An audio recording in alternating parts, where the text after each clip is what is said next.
Hello everyone and welcome to English Pod. My name is Marco. My name is Catherine, and today we're looking for a new job. That's right, we are looking for a new job, and so we're bringing you this great lesson where we're going to teach you in English a lot of terms related with looking for a job or things like a resume, cover letter. So before we get on into that, why don't we take a look at a word that we have in Vocabulary Preview. Vocabulary Preview.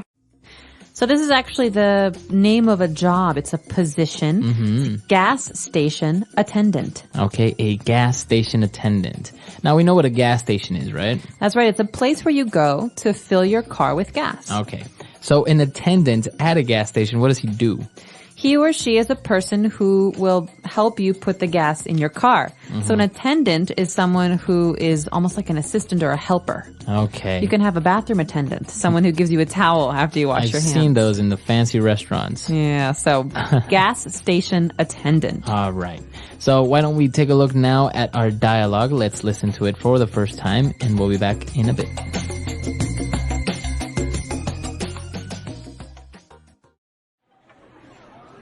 Woohoo! This just might be the start of the rest of my life. What happened? I'm in the market for a job. I went on a website with hundreds of job listings in the area and browsed through them until I got the names of a few employers I would like to work for. I have the resume I wrote for English class last month, and a cover letter will be a piece of cake to write. I've even done my research and found the names of the managers so I can address the letters personally. And you know, I can be charming in interviews. Goodbye, my penniless days. Hello, salary and a career. Ben, we're 15. What kind of job are you looking for? Oh, just for a position as a gas station attendant. You know, starting at a simple lowly job, just like all the greats before they made it big in the world. Uh-huh. But I'm just in it for the money, right? How else am I going to be able to afford to keep taking Angela to the movies? Besides, I love the smell of gasoline. Don't you? All right, we're back. So now you're probably wondering what those words meant. So why don't we take a look at a couple of them in Language Takeaway. Language takeaway. The first phrase we have today is one that's very important when you're looking for a job. It's called job listing or job listings here. Okay, job listings. And this is really common. Before the internet existed, you would have the listings in your local newspaper, right? Exactly. And in the movies, you always had the person sitting with the newspaper circling the potential jobs. Right, with a red marker. Exactly. But now that we have the internet, you have lots of websites that have job listings. And so a job listing is literally a list of jobs that are available. Okay. So you look through the job listings, maybe you found one that's interesting. There's an email address, so what do they ask for? They ask you to send in your resume. Okay, a resume is very important when you're looking for a job. It's a document, it's a piece of paper that tells someone all of the work that you've done before, your job experiences, and it tells them where you went to school and what your qualifications are. So it's a summary of your work life. Okay, and that's why it's called a resume, right? It's pretty much a summary of your work life, as you say. That's right, and a different one, sometimes people use this, is a CV. Curriculum vitae, and that's an academic summary of your life. So you have the work summary and the study summary. Okay, very good. So if you send in your resume, what's recommended is that you attach it with a cover letter. Okay, well, cover letter, you know the word letter. It's something that you write to somebody else. But a cover letter is like a cover for your resume. It's a letter where you explain to the future boss or future employer what exactly you want and how this job is going to help you get it. Okay. So that's basically a small little introduction to yourself, right? Before they read your resume, who you are, what you're looking for maybe, very quickly. Exactly. So you could say, hi, my name is Catherine. I'm very motivated and excited to have the opportunity to talk to you about why I'm a skilled employee and why I will benefit your company. Very good. All right. So you've sent in your resume and your cover letter. And well, maybe you're looking to get into a career as a gas station attendant. So what's the difference between job and career? Okay, and this is very interesting because in many languages, there is a similar word, which, for example, in Spanish is carrera, right? And that means like a profession. So many people translate it literally as career, but it's not the right word. What is a career? A career I think of as a long-term goal. A career is your profession. It's the name you give yourself. But a job is a position in a company from one time to another. So for example, my job here is host of English Pod. But maybe in the future I will have a media career. Okay. That means that my job or jobs will have to do with this profession. It's kind of a bigger thing. Okay. A longer thing. So maybe you can think of it this way. A career is like, as you say, bigger picture, like the macro category, right? You're into media and television, for example. And your job specifically is a podcast host. But in the future, maybe I want to have a different job in this career and move into production and be a TV producer. Right. So that's a part of my career path. I can move it forward. So career is a very important word. All right. So we've taken a look at a couple of great words. Why don't we listen to our dialogue again, and we'll be back in a bit. Woohoo! This just might be the start of the rest of my life. What happened? I'm in the market for a job. I went on a website with hundreds of job listings in the area and browsed through them until I got the names of a few employers I would like to work for. I have the resume I wrote for English class last month, and a cover letter will be a piece of cake to write. I've even done my research and found the names of the managers so I can address the letters personally. And I can be charming in interviews. Goodbye, my penniless days. Hello, salary and a career. Ben, we're 15. What kind of job are you looking for? Oh, just for a position as a gas station attendant. Starting at a simple lowly job, just like all the greats before they made it big in the world. Uh-huh. But I'm just in it for the money, right? How else am I going to be able to afford to keep taking Angela to the movies? Besides, I love the smell of gasoline. Don't you? All right, we're back. So now we have lined up for you 3 key phrases that we found in this dialogue. So let's take a look at those now in Fluency Builder. Fluency Builder. This first one's a great phrase. It's going to make you sound very fluent in English if you use it. We say in the market for. I'm in the market for a new job. All right, so this person is looking for a new job. He is in the market for. I could also say, I'm in the market for a new house. Marco, do you know any good real estate agents? So what does that mean if you say, I'm in the market for a new job, or you're in the market for a new house? I am right now actively looking for this thing. I really want one. You're available. Yes. Okay. So I'm in the market for a new job. I'm in the market for a new car. It means the market is the marketplace. Right. And this sometimes you could see it related in movies, for example. They say if a person gets married, they are no longer in the market. Right. Or I'm in the market for a husband. Right. Do you know any nice guys? All right. So you're in the market, you're looking for a job. And well, if you're qualified, it will be a piece of cake to find a new job. Isn't this a delicious phrase? So piece of cake, you think, what does cake have to do with anything? Well, cake, this is a way to say something is easy. Okay, so it's really easy. This often happens in our office, actually, because you and I understand computers, but we work with someone who has a hard time with computers. And, right. And she says, it doesn't work. And we're like, it's a piece of cake. It's a piece of cake. It's so easy. Why is this hard? So a piece of cake is a way to say something simple. And, easy. And it's a very, very, very common phrase. You'll hear it all the time. Piece of cake. Don't worry about it. Piece right? of cake. Hey, can you help me out with this thing? Sure, it's a piece of cake. Okay. All right.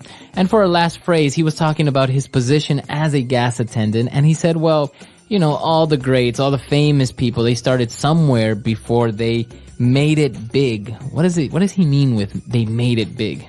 Well, the phrase to make it big, or in here in the past tense, made it big, means to be successful. So we're talking about, for example, Albert Einstein.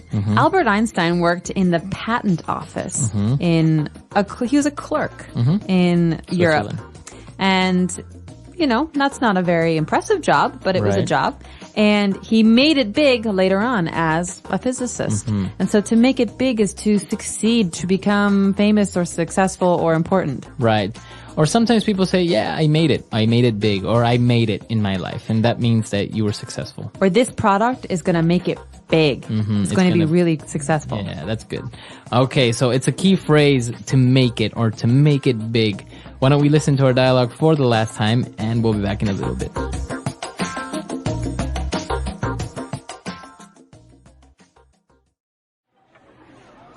Woohoo! This just might be the start of the rest of my life. What happened? I'm in the market for a job. I went on a website with hundreds of job listings in the area and browsed through them until I got the names of a few employers I would like to work for.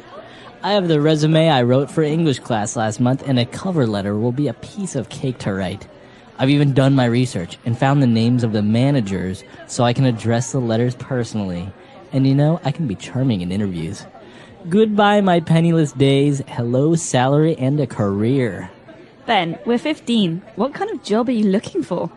Oh, just for a position as a gas station attendant.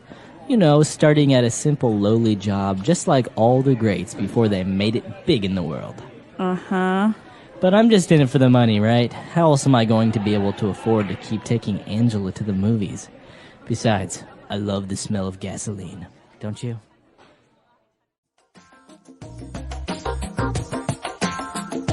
All right, so talking about jobs, now I noticed something that in the United States, unlike many other countries, there are no gas station attendants anymore. There are. Touche. There are actually a lot of gas station attendants in New Jersey because really? it's the law that you cannot pump your own gas. You cannot put gas in your own car. Why is that? It's a way for the New Jersey government to increase the amount of jobs in the state. So to create jobs, they made gas station attendants. Oh, wow. Yeah, I've noticed in some states, for example, you just go up to the pump, and if you have your credit card, you put in your credit card and you pump your own gas. And apparently it also has to do with health issues because people who are working in gas stations tend to have serious health problems later on. I mean, you're inhaling all these gases from the gasoline. That's right. It's very unhealthy. And I think that's also very dangerous in some places because gas stations are often robbed. Yeah. Because there's only one person and no security sometimes. Yeah. So there are some negative parts of being a gas station attendant. But if it's the job and you need a job, it's probably a good one. Yeah, no, true. I remember seeing Back to the Future when in the 50s you would pull up to a gas station and somebody would check your tire pressure, they would check your oil, and they would clean your windows, and it's just like full service when you pulled up to a gas station. They might even buy you a beer. No. All right. So, it's really interesting about these positions. I imagine that, you know, in other places, some job positions that maybe we would find a little bit strange or uncommon. Absolutely. And I encourage everyone today, this is your homework. Tell us on EnglishPod.com, what is your job and what's your career? Okay? Okay. What's your job and what's your career? So what's the career you would like to have in the future? Very good.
frustrating and time-consuming.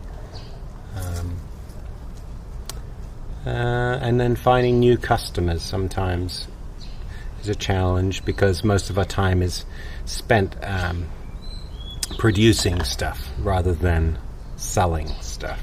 So that's the biggest challenge, I think.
Thailand and in Spain and in England on and off as well. So that's different between us because I've only been working from home for the last year or so. Before that, I went to work, whereas long time you've been working at home.